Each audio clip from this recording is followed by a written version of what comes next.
All right, welcome to week 12. In my opinion, chapter 12 is one of the most important chapters because Americans have a tendency to believe that terrorism is what other people do. And it turns out that terrorism is as American as apple pie and baseball and has several deep well springs of motivations and justifications unique to the American political environment. And that we are also uniquely vulnerable to, outside ideas coming in and triggering a lot of those deeper, darker emotions. Uh, as with anything, this chapter represents a long, hard look at the heart of darkness in America's soul, a place that is not so pretty and not so aspirational. Americans often blind themselves to what our past reveals about ourselves and call it for what it is. Martin opens the chapter with a discussion of vigilante communal lynching, the origin of the term and its role in enforcing white supremacy, mostly but not entirely in the Deep South. There were lynchings as far north as Illinois in even into the 1930s. There was often a symbolic quality to the lynchings. Perpetrators often posed for pictures in front of victims, and there was almost always a threat message aimed at the African American community.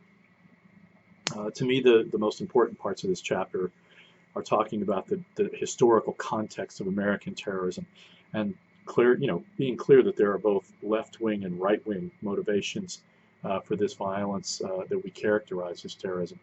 We shouldn't be surprised by America's rich history of politically oriented violence. What may surprise some of you is the diversity of ideological and ecological perspectives that come from expressly domestic sources. There is often an interactive, uh, you know, quality between domestic terrorism and the ideas and persons that immigrated to the United States, particularly in the 19th century, so-called foreign ideas that had a way of igniting domestic groups with pre-existing grievances. Um, so this chapter investigates a number of background features for both left-wing and right-wing violence, and notes that there tend to be patterns. They interact with one another.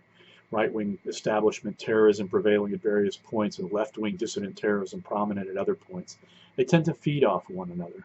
And I think that's a very interesting dynamic that we should probably talk about. One of the most interesting sections of Martin's discussion is the background on left-wing terrorism and the growth of the new left.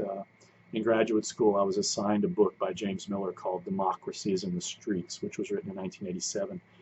And it described the birth and the rise and the death of Students for a Democratic Society, which was a group of aspiring students who, on June 12, 1962, issued what became known as the Port Huron Statement.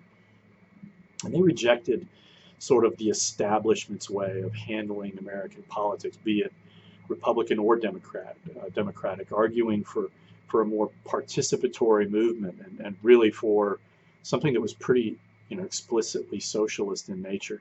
I'd encourage you to read the Port Huron Statement if you get a chance.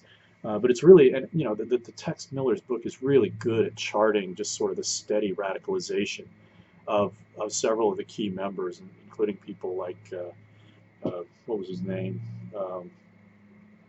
Tom Hayden and William Ayers, for that matter, who was also a member both of Students for Democratic Society and ultimately the Weather Underground.